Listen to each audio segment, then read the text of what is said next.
Oke, kita akhirnya datang ke sesi yang kita tunggu-tungguin, yaitu podcast dengan narasumber yang pastinya orang-orang pada penasaran sih. Kira-kira kita bakal bahas apa sih malam ini? Mulai dari perkenalan dulu gak sih? Soalnya kan ada peribahasa tak kenal maka tak sayang. Kenalan dulu dong, Kak. Oke, halo semuanya. Perkenalkan, nama aku Muhammad Fatih Hanif, biasa dipanggil Fatih. Aku dari Seni Rupa UB angkatan 2022. Oke, kalau aku Rasya Nadine yang akan menjadi podcaster pada malam ini. Oke, gimana nih Kak Fatih perasaannya? Diundang ke sini. Iya, gimana nih? Seneng sih karena aku belum pernah jadi narasumber sebelumnya di personal branding ini. Jadi ini pertama kali aku jadi narasumber karena sebelumnya aku jadi yang nanya-nanya gitu kayak Kak Rasya. Oke, sekarang gantian ya ini Iya. narasumbernya. Bener banget. Menurut Kak Fatih ini dikenal sebagai apa sih? Di seni Langsung rupa. mulai pertanyaan ya. Iya, langsung aja guys Oke. sih. Di mana nih Kak? Dikenal di Seni Rupa atau di Di dunia Kak Fatih anjay. Oke. Sebenarnya aku kayak bingung sih kalau disebutnya apa, tapi orang-orang biasanya nyebutnya content creator ya guys. Jadi aku itu sekarang lagi nekunin media sosial TikTok yang lagi aku kembangin gitu. Itu sih. Jadi orang-orang biasanya suka manggil aku kayak TikTokers gitu, padahal sebenarnya masih pemula lah. Wah, tapi yang aku lihat-lihat Kak Fatih ini followersnya udah nyampe 90.000 lebih gak sih? Sebenarnya itu bukan pemula gak sih hitungannya? Iya sih, sekarang udah nyentuh di 90.000. Wow, keren banget sih Kak Fatih. Kira-kira apa sih yang Kak Fatih lakuin sampai bisa mencapai followers TikTok sampai 90.000 itu? Oke, sebenarnya aku tuh udah konten dari 2021. Itu tuh pas lagi corona gitu, karena gabut akhirnya aku mulai konten tuh. Dari yang awalnya followersnya kayak masih puluhan, kayak belasan gitu, sampai akhirnya naik jadi 11.000, terus naik lagi jadi 24.000, terus naik lagi, pokoknya kayak nge-stuck gitu ya, agak lama di 11.000, terus nge-stuck di 24.000, terus nge-stuck di 60 ribuan, terus sampai sekarang udah 90.000 followers. Wah, gila, keren banget sih. Berarti apa sih personal branding Kak Fatih sampai bisa mencapai title influencer TikTok itu? Oke. Sebenarnya buat personal brandingnya sendiri tuh aku kayak ngebawainnya tuh kayak fun gitu loh. Jadi aku pengen orang-orang yang nonton tuh gak bosen gitu. Karena kan biasanya kalau orang nonton TikTok tuh kan ini ya, kayak mereka biasanya kayak capek pulang kuliah, pulang kerja, pasti pengennya tuh nontonnya yang kayak fun, seru. Akhirnya yaudah aku dari situ aku mikir kayaknya konten yang paling cocok tuh ya kayak gitu. Akhirnya aku bawain kayak konten yang seru-seru sama yang fun-fun. Terus karena sekarang lagi relate yang sedih-sedih, akhirnya aku sekarang ke konten yang kayak sedih-sedih, terus kayak lagu-lagu sedih gitu sih. Dari yang aku lihat dari jawaban Kak Fatih ini pinter ya ngelihat pasar TikTok tersebut, yaitu mengikuti tren yang sedang jalan saat ini. Iya, jadi biasanya kan susah ya kalau kita nggak ngikutin tren yang lagi ada, karena kan biar videonya juga FYP terus gitu. Jadinya aku manfaatin tren yang ada sih. Biasanya aku pakai Google Analyze buat ngelihat apa yang lagi trending sekarang. Terus aku juga bisa ngelihat namanya insight dari video-video aku gitu. Abis itu aku research juga di FYP sama bikin brainstorming ide apa yang bakal aku buat konten-konten gitu.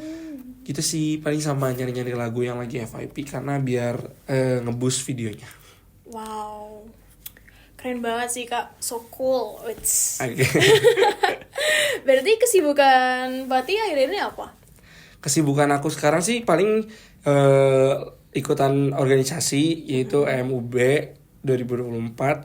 Terus sekarang aku lagi sibuk UAS karena mau UAS kan ya. Sama sibuk konten sih, tapi sekarang kayak agak jarang konten karena yaitu sibuk dari organisasi itu sih.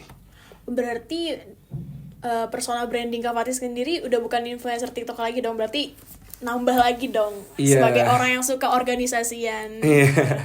Wow, berarti Kak Fatih sendiri tipikal yang suka belajar hal baru ya. Iya, kebetulan kan di EM itu aku ngambil publikasi yang satu linear sama yang selinear sama bakat aku gitu. Jadinya sekalian aku ngembangin bakat aku, sama aku juga nyari kegiatan, relasi, terus nyari pengalaman. Akhirnya aku rasa kayaknya organisasi yang bisa nampung itu sih EM gitu sih. Berarti ya berprogres bersama EM ya Iya, tujuannya. bener banget. Keren banget sih. Uhuy. Asik.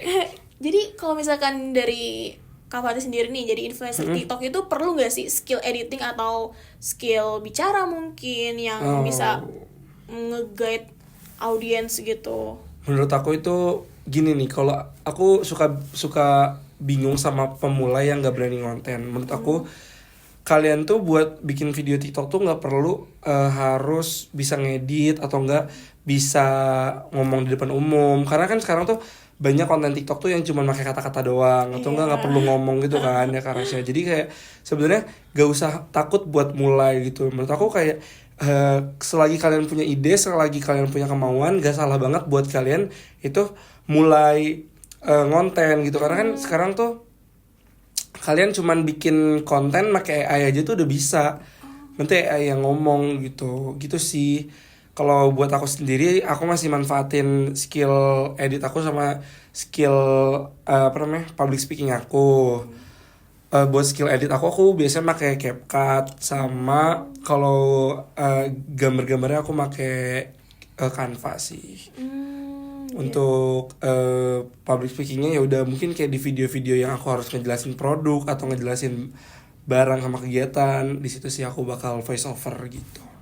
Berarti Kak Fatih sendiri ekstrovert ya, tipikal influencer yang ekstrovert gitu. Iya. Tapi introvert juga bisa loh jadi influencer. Jadi bener banget. Jangan takut untuk mulai ya. Iya, karena kalau nggak mulai nggak bakal tahu apa yang bakal kejadian. Okay. Intinya gitu ya guys. Kalian jangan takut untuk mulai, intinya mulai dulu. Benar banget. Nah, kan tadi udah yang positifnya gitu ya Kak Fatih selama jadi influencer. Kira-kira ada nggak sih hal negatifnya?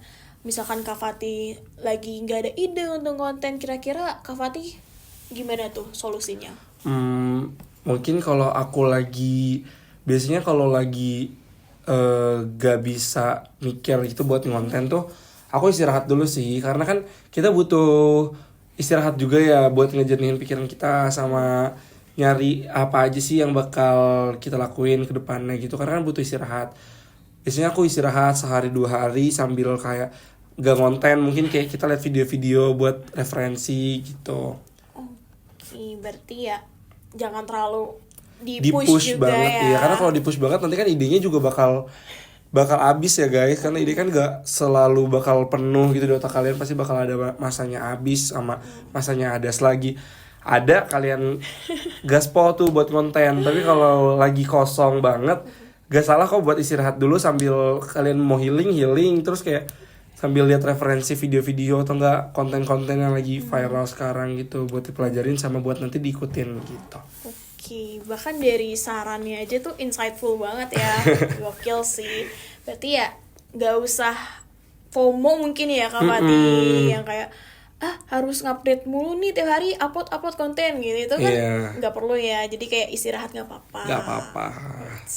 Tapi harus tetap konsisten karena biasanya kalau TikTok tuh gak konsisten itu nanti engagementnya turun, terus TikTok tuh nganggap kalau akun kita itu tuh kayak lagi kayak kena shadow ban gitu loh. Kalau kita udah sering upload setiap hari sekali, tiba-tiba 3 hari nggak upload nih, biasanya itu kena shadow ban, jadi nanti like-nya tuh turun, kalau nggak followersnya jadi turun gitu. Berarti Kak Fatih sendiri udah pernah ngalamin shadow ban gitu atau gimana? Pernah bahkan sekarang lagi ngalamin. Jadi kayak ada beberapa video aku tuh yang lonjakannya tuh lumayan kayak bedanya tuh jauh banget gitu, yang satu video tuh ratusan ribu, tapi pas upload lagi videonya cuman puluhan doang like-nya. Bisa kayak gitu ya? Aku jujur baru tahu loh, soalnya aku selama ini main TikTok kayak cuma scroll aja, gak bikin konten kayak Kak Fatih. Jadi berarti sarannya harus konsisten ya kalau emang pengen jadi influencer.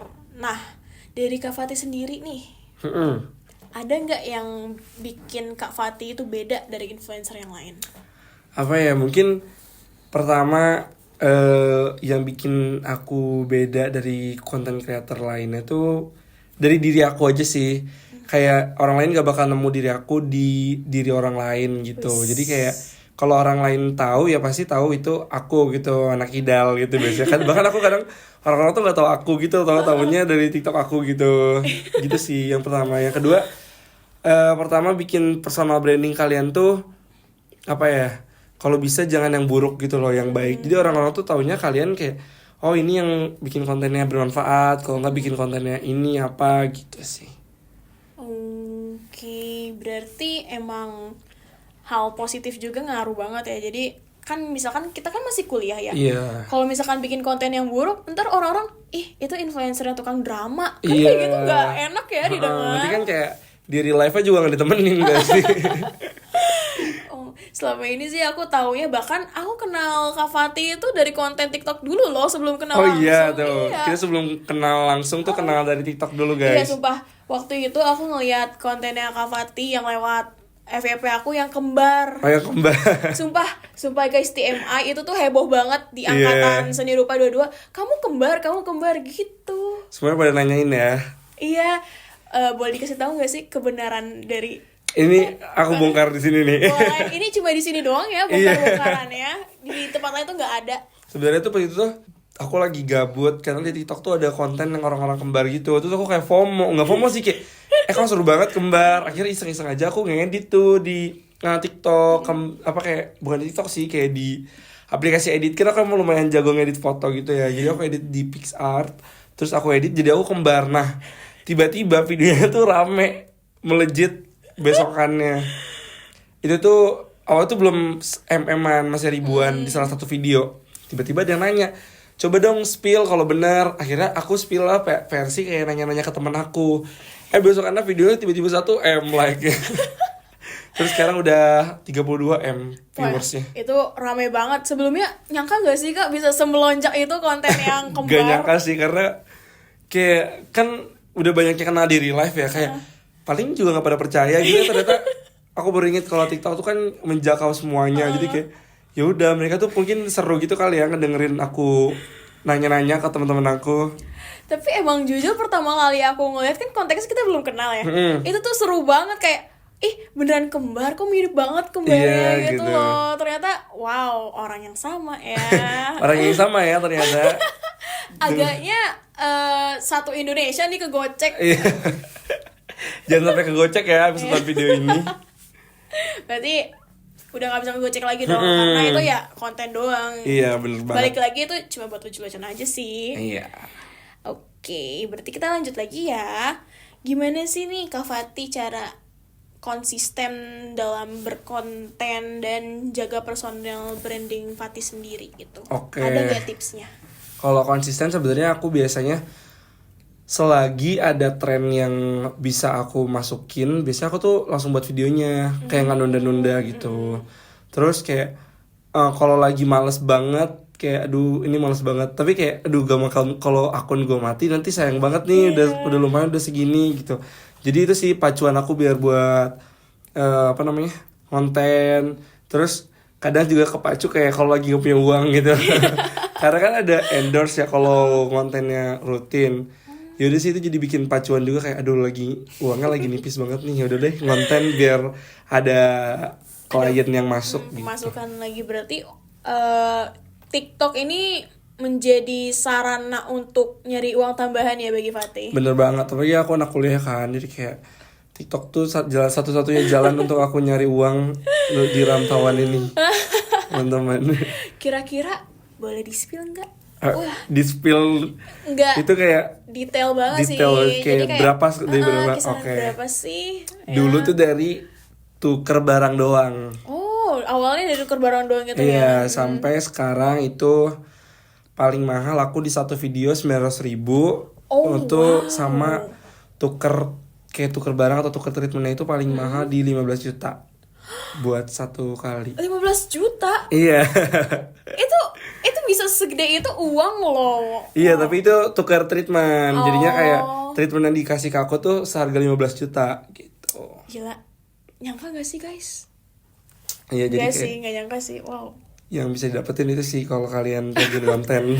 Bahkan aku aja sendiri iri loh pas ngeliat Fatih.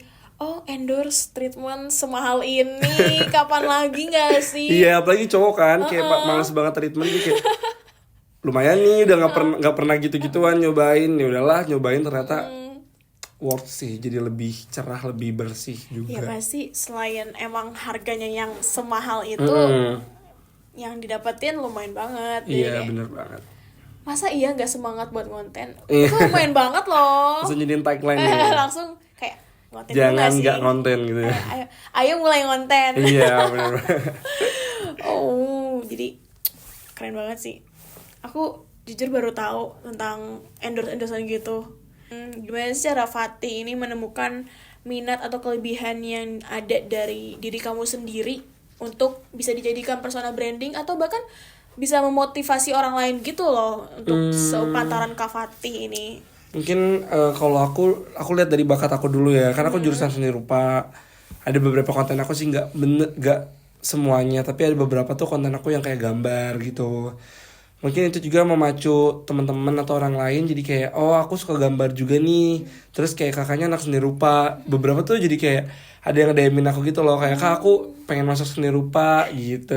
Lumayan sih, jadi kayak motivasi buat mereka juga gitu. Jadi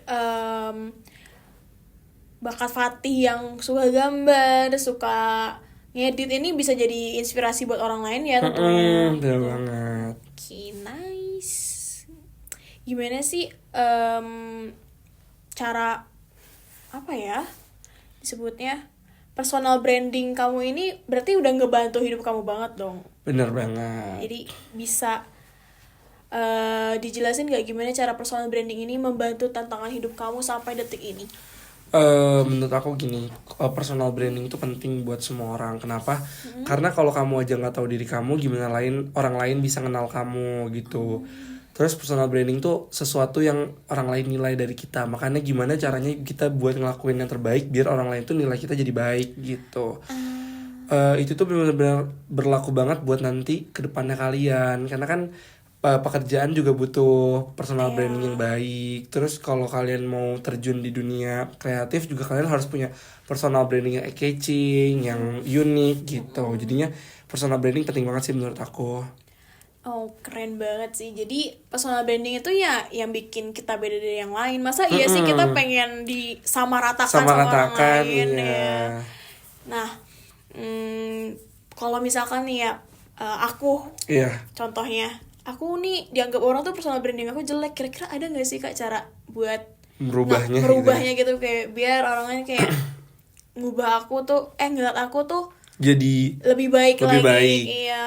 Menurut aku ada sih, pertama nih saran dari aku, kamu ngelakuin kegiatan yang positif dulu. Nah yang kedua itu kamu menggunakan media sosial tuh buat hal positif. Contohnya kayak kamu di Instagram tuh anaknya awalnya kayak sering pokoknya yang kurang baik lah gitu lah ya. Terus gimana cara ngerubah pikiran orang-orang? Yang pertama di live-nya dulu kamu mungkin jadi kayak rajin apa. Terus nanti di media sosialnya kamu sebar tuh kegiatan positif kamu.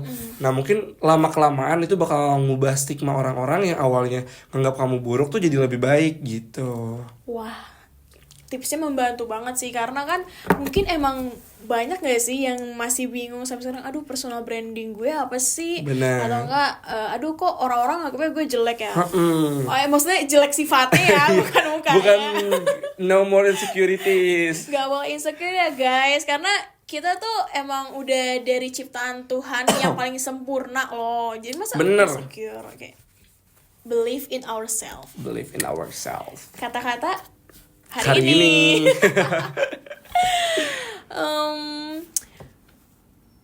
Dari aku sih mungkin udah segitu dulu ya. Jadi kayak kita juga capek gak sih ngomong gak? Bercanda. Dan kalau dari Kak Fatih sendiri ada gak yang mau ditambahin, yang mau disampaikan apalagi ke yang nonton podcast kita ini? Oke, mungkin closing statement kali ya. Closing statement mungkin. Closing statement aku, jangan pernah takut buat mulai karena kalian gak bakal pernah tahu ada keberuntungan apa ke depannya buat kalian. Gitu sih. Jadi intinya kalau kalian gak mulai, kalian gak bakal tahu apa yang bakal ada di depan mata kalian. Terus kalau kalian mulai, mungkin masih banyak peluang atau gak hal yang bisa kalian petik buat nanti ke depannya. Gitu sih. Applause dulu dong buat Kak Fatih yang udah meluangkan waktunya pada malam ini. Kalau dari aku sih mungkin emang segitu ya dari Kak Fatih. Iya. Jadi jangan takut untuk memulai. Intinya ya mulai dulu aja guys. Pokoknya mungkin emang banyak dari kita yang emang takut ya. Contohnya aku kayak takut. Aduh gimana ya kalau aku gagal ke depannya. Aduh gimana kalau nggak bisa.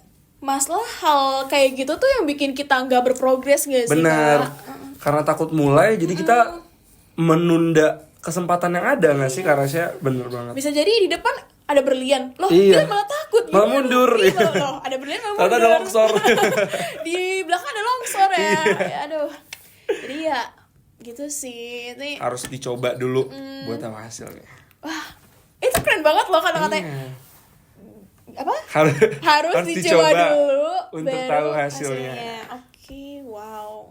Sumpah aku dari tadi ngobrol sama Kafe itu jadi tahu insight baru gitu loh tentang TikTok yang sebelumnya nggak pernah aku tahu. Thank you banget Kak Fatih untuk kesempatannya pada malam kali ini. Makasih juga Rasya udah ngundang aku di acara hari ini. Oke, mungkin segitu aja dari podcast kami malam ini. Terima kasih udah menonton. Semoga bermanfaat dan apabila ada ya kata yang salah mohon dimaafkan. Dadah. Dadah.